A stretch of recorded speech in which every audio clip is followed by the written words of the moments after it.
Fried noodles is probably one of the best things to make for a family dinner. Everybody loves them, and this is how I do it. Wok fried noodles.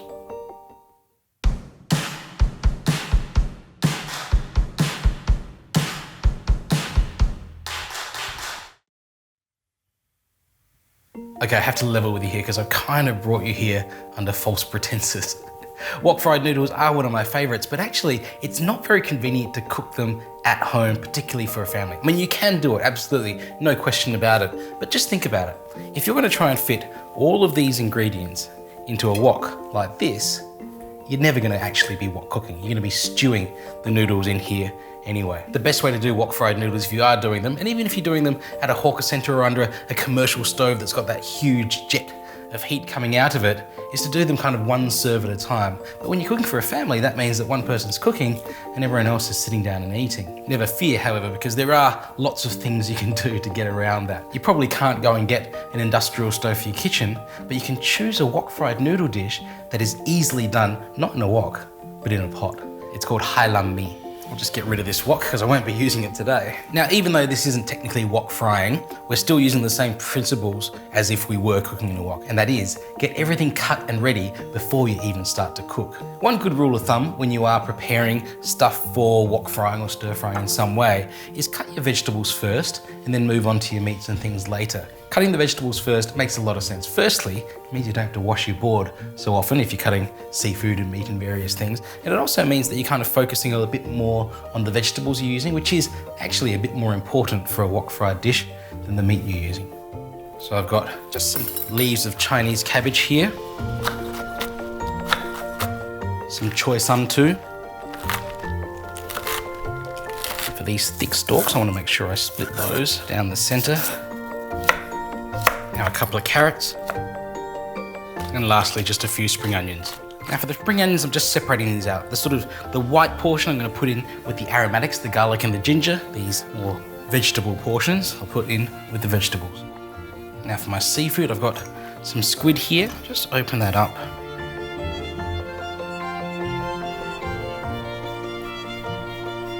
Now for my chicken, I've said it before, but it's always so important with chicken that you don't cut it too small. This will always shrink up when you cook it. So even if you want bite-sized pieces, you need to make sure that you're cutting it a little bit bigger than bite-size. I just want to make a very simple marinade for the chicken. I call it a marinade, but it's not really a marinade, to be honest. It's kind of just a coating that's going to help, firstly, to build a flavorful base in our pot, but also stick the flavor of our fried noodle sauce to the outside of the chicken. And this is kind of an all-purpose marinade. You can use it for anything, for chicken, for pork, for beef, anything that you're stir frying.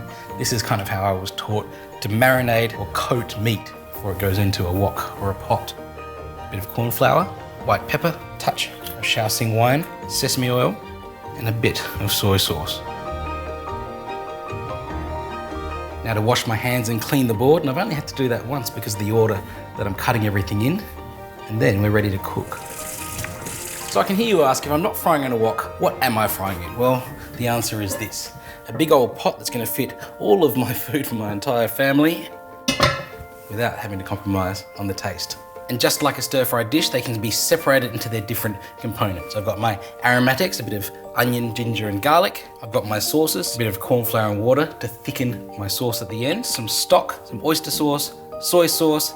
It's called cooking caramel. It's a very dark black sauce. You could substitute dark soy sauce if you wanted, but it gives a lovely color and also a sort of a sweetish richness to anything that you fry it with. My meat and seafood, the chicken that we marinated, some prawns and some squid, and my vegetables as well. I've got some bean sprouts, and I include the bean sprouts kind of in together with the noodle because I don't need to fry them like I need to fry for the vegetables. Actually, the texture of the bean sprout is there for the noodles. They're about the same width, and so the bean sprout is kind of a little bit crunchy, or the noodles are a bit chewy, and that's why you see bean sprouts and noodles together so very often. I like to use these kind of vacuum-packed, freshly made noodles rather than any kind of dried noodles, but I understand that some people can have a bit of trouble separating these out. Let me show you how to do it. Take a sharp knife, prick a few holes into the noodles. That's just to let some air in, and then very gently just give them a bit of a massage. And what you can see happening is the noodles are starting to break themselves up without snapping in half. To speed along your cooking process, you can take this whole pack and whack it in the microwave for a couple of minutes. Microwaving the noodles just allows them to soften up a little bit before they start absorbing the liquid from my pot. I'll start first by getting my pot really hot and then in with my oil. My aromatics next. Just move those through the oil until they're fragrant. And now for my chicken. The squid and prawns I can actually leave to the end, so I'll put my vegetables in now. Now here's the real secret to this dish. What you're trying to do is create a really rich, flavorful sauce that's going to coat the noodles as they get cooked through the sauce. So for that, I've got some oyster sauce, soy sauce, my cooking caramel stock. That's all looking pretty good now, so I can start to put in my prawns and my squid because I don't want those to overcook. Before I put the noodles in, I just want to taste this to make sure that it's all seasoned nicely, nice and flavorful. Okay, it should be really a little bit on the salty side so that when the noodles go in, it kind of balances out the seasoning. So I'm going to add a touch more salt and then in with the noodles and the bean sprouts. Stir all of that through. It's looking really, really good. I'll just scatter that with some fried shallots, a bit of coriander, and those are our wok, but not really a wok, wok-fried noodles.